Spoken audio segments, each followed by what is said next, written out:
So as you can tell by our fancy slide, we're in part 3 of our series Walk This Way. And as you recall, last week our focus was on this idea of getting stuck. Right? And what we were focused on was this idea that sometimes we get stuck because we're tied up in regret. And regret makes it very hard for us to move forward sometimes. What I'd like to look at this week are other things that make it hard for us to go forward. But they're not necessarily bad things. Sometimes, as we're kind of trying to move forward in our lives, we have to make decisions. And we can get kind of decision lock. Right? We need to make a decision. We're not quite sure which way to go. And because we're not sure which way to go, we end up going nowhere. Right? So we want to really kind of think through that process and what it's like. And what's kind of interesting is that the details of the decisions will vary depending on kind of what phase of life you're in. If you're retired, it may be that, well, I've got some time available. How do I want to use that time? How do I make the best use of the time that I have? If you're still working at a traditional job, it may be things like, well, where do I want to work? Or I like where I work, but there's an opportunity to advance. But if I advance, that's going to take time away from my family. So what's the right choice there? If you own your own business, do you need to hire some more people? Is there someone you need to let go? Are there strategic things you need to do to position your business for the long term? So the details there vary, but fundamentally, we're still really thinking through the same things. We have opportunities, we have abilities, and we want to make good use of those. But it's just not always clear what way is the way to make good use of those. Because we want to do the best we can for the people in our lives. And sometimes that's just not a clear choice. And what ends up happening is we try to think about these things, again, we kind of get stuck because we just can't decide which way to go. Which way is the right way? And it's sometimes just not easy to know. Right? Sometimes there's just so much noise. Now, some of that noise can be internal struggles. I certainly can have entire arguments in my mind, all by myself. Right? And often that really ties me up. But also, we have other people around us, people making noise into our lives. And I will tell you that one of the things from much of my career, much of my life, that drew my attention was other people's success. Why are they more successful than I am? Why do they get to do things that I can't do? Why do they have things that I don't have? And I become envious. And I get very envious of not just what they're doing, but what they have, how much money they have. Oh, I wish I had that car. Oh, if I had that house. Right? All those sort of things. And what ends up happening is that there's certainly nothing wrong with success. Right? There's nothing wrong with doing a really good job at what you do and doing well at it. The challenge becomes when success becomes the only thing that matters. Because the path does matter. And how we get there does matter. And what can happen if we get too focused on the idea of success, we can get tempted to take shortcuts. We can get tempted to kind of start to do things in a way that aren't really the way we really want to do things, but we justify doing it that way because we can be successful faster. And as long as I get to the other side faster, then how I got there can start to matter less. And of course, that's not true. But we want to be very careful that we don't get to a mindset of the end justifies the means. In other words, as long as I get to that perceived good thing, how I got there doesn't matter. Because it does matter. Again, the path and the steps and the decisions and the actions that we take matter just as much as where we get to in the end. Now, in my own life, this is something I've had to deal with, and I think we all have to deal with it at times. Now, as many of you know, that what I do for a living is I'm a software developer. I've been doing that for, as hard as this is to believe, 36 years. So I've been a software developer for 36 years, and for the past 20 years, Bonnie and I have owned our own business. And when you own your own business, you don't do everything by yourself. You partner sometimes with other organizations. And over the years, we've had some good partnerships, and we've had some not quite as good partnerships. And if you go back, there's about 12 or 13 years ago, there was an organization that we had partnered with, and we had this idea for this product that we were going to build. And we felt really good about the product. They brought some hardware skills in, as well as some marketing skills. I had software skills. And we really thought we could do something to get there. They were a well-funded organization. I got along well with the management. It seemed like it was going to be a good thing. But then as we started to work together, they started to do business in a way that's different than how we do business. Started to do business in a way that we didn't feel good about. They started to make some decisions that were ethically, I was uncomfortable with. Now, at first, you kind of go, this is business. You don't have to like everybody, right? You kind of just do your thing, and you kind of get to the other side. And as long as the end product is good, it'll be good. But then as you watch more and more of that, and you realize that one day, you're going to be asked to do something that is outside of what you feel ethically good about. And what are you going to do? So Bonnie and I began to talk about that. And we sat down and we said, what good could come from working with someone like this? No matter how hard we try to convince ourselves that something good will come from it, there's no way that's going to happen. Because in reality, outcomes don't just happen. Right? Outcomes are built one decision at a time. And the outcome is the accumulation of the decisions. If you make ethically unsound decisions, you've now built an ethically unsound outcome. And in words I could not have come up with at that time, but looking back on it, what we realized was we were building our story. Right? Each of us builds a story. And that story, we think, is the outcomes that we achieve. That's not it. Our story is written one decision at a time. The way we build a good story of our lives is by making sound, good decisions. Now, we'll all make mistakes. We'll all get some things wrong. That's fine. But it's the willingness to choose to make good decisions intentionally as we go along and build that story that way. But as I kind of mentioned earlier, we can have that intention of building a good story one decision at a time. But again, the voices can be overwhelming. Right? The voices inside of our own heads be overwhelming. But I have found that there are all kinds of people who know what I should do. Right? And those people are very, very interested in telling me what I should do. My favorites are things like, well, you know what you should do is.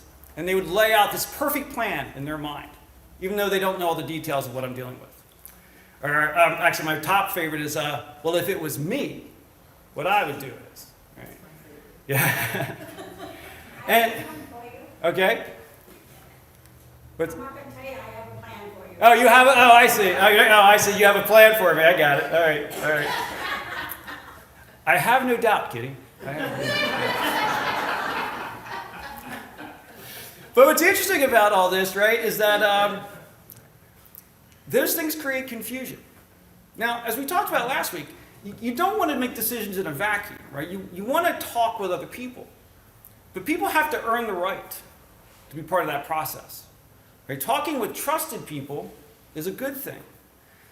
Letting anybody tell you what you should do is not a good thing. And what ends up happening is that, again, in my experience, people get very focused on how the outcome should be, not the process. Over-focus on the outcome creates shortcuts. Shortcuts create problems. That's kind of what it comes down to. So what I want us to take a look at today is a narrative from what we call the Old Testament, the ancient Jewish scriptures, and about one of the most famous people from the Old Testament. And that's a guy named David. Now, David's story is so spread through the Old Testament that oftentimes people don't even realize we're talking about the same person, because his life changed a lot. over what we have. In the end, he became known, I don't know what I'm doing to do that, but I want to stop, whatever it is. In the end, he became King David. Early on, one of his early encounters we have of him is of David and Goliath, where he actually battles a giant as a young man. The narrative we're going to look at today falls between those two events. He's not yet King David, but he's already had the battle with Goliath.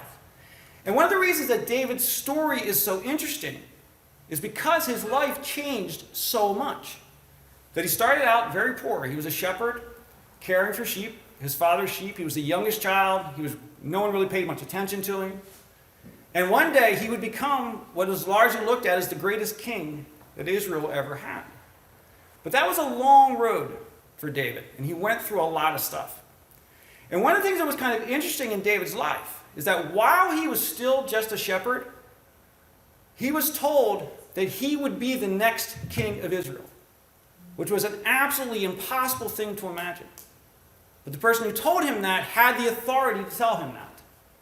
So he was the next king of Israel. Of course, there is an issue. There's already a king of Israel. And that's someone named King Saul. And we're going to look at this morning is kind of how this relationship between David and King Saul kind of goes bad and kind of goes south. And some of the decisions that David will have to make. Now, when King Saul first gets to know David, he really likes David a lot. And so he actually invites David into the royal residence, to work in the royal residence. Even invites David to marry his daughter. But as time goes on, King Saul becomes jealous of David. Because David is a great leader, and he gets things done. But David is loyal to King Saul. David is not out to undermine King Saul in any way. But Saul doesn't see that. Saul sees David as a problem. And one day, King Saul literally tries to kill David. David is doing nothing wrong. King Saul throws a spear at him to try to kill him. David kind of reads the writing on the wall going, maybe I shouldn't stay here anymore. Right? So he makes a run for it. The thing is that David was a great leader. So when he ran, men followed him. And so he went out into the desert. And the plan was basically, I'm going to hang out inside the desert, until either King Saul settles down or King Saul dies. What he didn't expect is this would go on for years. So he and his men spent years as outlaws living in the desert. Can't go visit their families, got to stay outside of town. And the thing that was really challenging about King Saul is he was prone to obsessions. He basically would become obsessed with David. And he would take thousands of men and go hunt down David to try to kill him. But then something else would happen, and Saul would kind of forget about David for a bit, go run over there and do it, until he got obsessed with David again. And this went back and forth. The narrative we're going to look at now is one of the times where King Saul is obsessed with trying to kill David. So he loads up with thousands of soldiers to head into the desert to try to kill David. So if we pick up, so it starts out at a place where the road passes some sheep fields. Saul went into a cave to relieve himself. Now, if there's any question, it says what you think. Saul had to go potty, right? And it's kind of a funny thing, right? There are thousands of guys riding along. And the king's like, oh, wait, I gotta go to the bathroom. And because he's the king, they stop. And so, basically, they stop so Saul can go to the bathroom. Saul heads into the cave, but what Saul doesn't realize is he's about to head into more than just a restroom. Because it tells us. But as it happened, David and his men were hiding farther back in that very cave. Now, the thing that's important to understand, David wasn't setting a trap. David was simply trying to stay out of sight until they rode by. So he and some of his men hide inside this cave. And now here's King Saul, the very man who wants to kill him, in a very vulnerable position. And David's kind of weighing a lot of things here. Because if he kills King Saul, two things happen. One, the man who's trying to kill him is gone.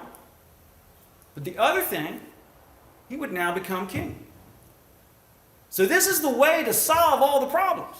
Right? This is the way to get to that end, that success that he was promised. Kill the king. And of course, he's been running for years. He's sick of running. His men are tired of running. I don't know why that's doing that today. Sorry. His men are tired of running. So his men even start cheering him on. This is it. This is it. And it says, now's your opportunity. David's men whispered to him. And I would bet it was very hard to whisper at this point. But if you're David, this is where the voices are starting. For David, you know that voice in his own head is like, this is it. This is it. Finally, this is what we've been waiting for. We know the voices outside of him were like, this is it. This is what we've been waiting for. And these guys are sick of running. So they really want to talk David into this. So you know what they do? They start playing the God angle. Today the Lord is telling you, I will certainly put your enemy into your power to do with as you wish. So the point here, of course, is that David has to start asking himself a question. Does this look like something God has brought into your life?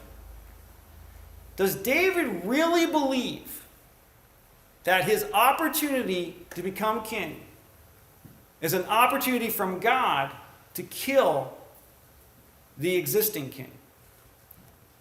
And so David has to ask that question. But as David is thinking this through, he begins to move forward. It tells us. So David crept forward. What's David going to do? This is his chance. This is his chance to end the running. This is the chance to be king. This is the chance to end his pain and have control of everything. Have everything he ever wanted and we'll find out later in life, a bunch of stuff he didn't want too. And this is his chance. So he crept forward and he cut off the hem of Saul's robe. So why did David do this? Was he grabbing that as a souvenir so once he killed Saul, he could prove that he was the man who killed him? Was he doing it as a bit of a power trip to say, I got so close to you I could have killed you? We don't know for sure at this point what he was planning to do, but what we do know is how he starts to feel. It tells us. But then David's conscience began bothering him because he had cut Saul's robe. So that tells us that David was doing something, or at least was planning to do something, that he realizes is wrong. He knows he's already been selected to be the next king, but he had to recognize that his time had not yet come. Now, it would have been very, very easy for David to justify killing Saul, because Saul was a bad king. He didn't start out as a bad king. He actually started out as a pretty okay king. He wasn't a great king, but he was an okay king. But as time went on, he became a bad and evil king. But that doesn't justify David doing something wrong in order to replace Saul. Because what David had to realize here is that how he behaves in this moment is a key part of writing his story. And it will be the story of how he became the king. So if he kills Saul right now, the story of how David became the king is he murdered the other king. Now, for a short time, people might celebrate that. Going, he's so powerful, he's so strong, he just takes what he wants. But that won't last. Eventually, he will be the man who killed the king to become king. Also, as a leader, his actions dictate how other people act. So as the leader of his military, if he kills to move up, what does that tell to the rest of his military? And if he killed to become king, what about the next guy who wants to become king? We kill to become king around here. That's how we get it done. Right? That was the story he was about to write. So David decides that he will not kill King Saul. So what David does is he waits. He waits for Saul to finish what he's doing, head out away from the cave, and then once Saul gets away from the cave, David approaches him from a distance. And he basically holds up that piece of the robe. He says, I could have killed you. I was so close. Could have killed you. But I'm not going to do that. You're trying to do bad things to me. You're trying to kill me. I have every right to be king. But I will not do it this way. Saul, what you're doing is wrong. But I won't do wrong to you in return. I will not try to shortcut this. I will not try to shortcut the path to being king. I'm not going to do something bad to achieve what I believe is good. And then David lays out in really clear terms how his actions differ from Saul's actions. So David says, may the Lord judge between us. Perhaps the Lord will punish you for what you're trying to do to me. But I will never harm you. In other words, what he's saying is, our actions have consequences. Our choices matter. We do good because it is good. We avoid doing bad because it is bad. The possibility of a good outcome does not take care of that, does not allow that. And he drives that point home by citing a proverb. He says, as that old proverb says, from evil people come evil deeds. So you can be sure I will never harm you. In other words, your actions are going to have their own outcome. God's going to do whatever he's going to do with you. I'm not going to do it. Good outcomes come from good actions. That's where my focus is going to be. I'm not going to try to alter this. Now, it is important to note, because of David's choices, he will continue to live on the run for a long time. But he does eventually become king. And he actually becomes a great and honorable king who built his kingship on a good story. Now, there's no doubt, David made lots of mistakes. In fact, if you ever read through the Psalms, much of the Psalms are effectively poems written by David, kind of going over his mistakes and just embracing God's grace for having made mistakes. But fundamentally, David wanted to do what was good. And he was able to build a strong kingdom that came together. In fact, he was the last king to unite the entire king of Israel because of the kind of king that he was. And this idea of we do good even in the face of evil was, of course, a key part of the earthly ministry of Jesus. Right? This is the life that Jesus taught. This is the life that Jesus modeled. That even in the face of evil, we continue to do good. Right? That is a foundational aspect of our faith. And if we read through the New Testament, this idea is reinforced over and over again. Remember that much of the New Testament is actually letters written to first century church leaders. And many of those letters talk about this idea in great detail. I want to look just briefly at one of those letters. And this is the book of Romans. Now, the book of Romans is actually a letter written by the Apostle Paul to churches located in Rome in the first century. Now, we need to understand that life in the first century for Jesus followers was tough. It was hard because they were a minority. Basically, the Romans didn't like them, and the majority of Jewish people didn't like them because they were considered heretics. They were outsiders. They had corrupted the faith as far as I was concerned. So basically, for first century Jesus followers, finding a job was hard. Often finding food was hard. People were cruel and mean to them. So they faced difficulty all the time. And what Paul wanted to do as part of this letter was tell them in explicit detail how they should deal with these difficulties. He says, never pay back evil with more evil. In other words, there is no justifying doing evil. Goes on, do things in such a way that everyone can see you are honorable. Honor is important. Living a life in an honorable way is what's important. To do what is best for you, what is best for your family, what is best for society as a whole, is to not repay evil with evil. It is instead to always do what is good. And how do we do that? Well, what Paul tells us is do all that you can to live in peace with everyone. In other words, if you want to change the world, if you want to have a godly influence, you have to live the life that Jesus modeled for us. We have to live a life that is focused on love. And as we've talked about over and over again, love is not just an emotion, right? Love is action. We go and do things. If we want good outcomes, those good outcomes are the product of doing good things. Now, Paul didn't want to appear naive. Paul understood that they faced incredible struggles, incredibly difficult lives. And he wanted to make clear that I know it's hard, but this is what you need to do, even as you're dealing with those who are trying to perform evil to you. He says, if your enemies are hungry, feed them. If they're thirsty, give them something to drink. So again, doing good is not passive. The point he's making here is that it's not okay to just not be evil. You've got to actively do good. You've got to choose to do good actions. And then he tells us what will happen when we do this. Now, I love Paul. Paul uses some of the most craziest phrasing of anybody I can think of. He then says, this is what's going to happen. In doing this, you'll heap burning coals of shame on their heads.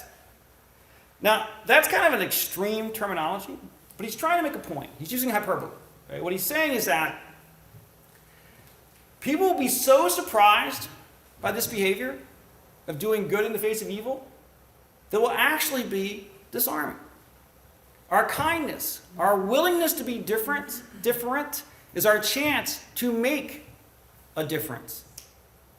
This behavior of doing good in the face of all this allows us to influence good outcomes.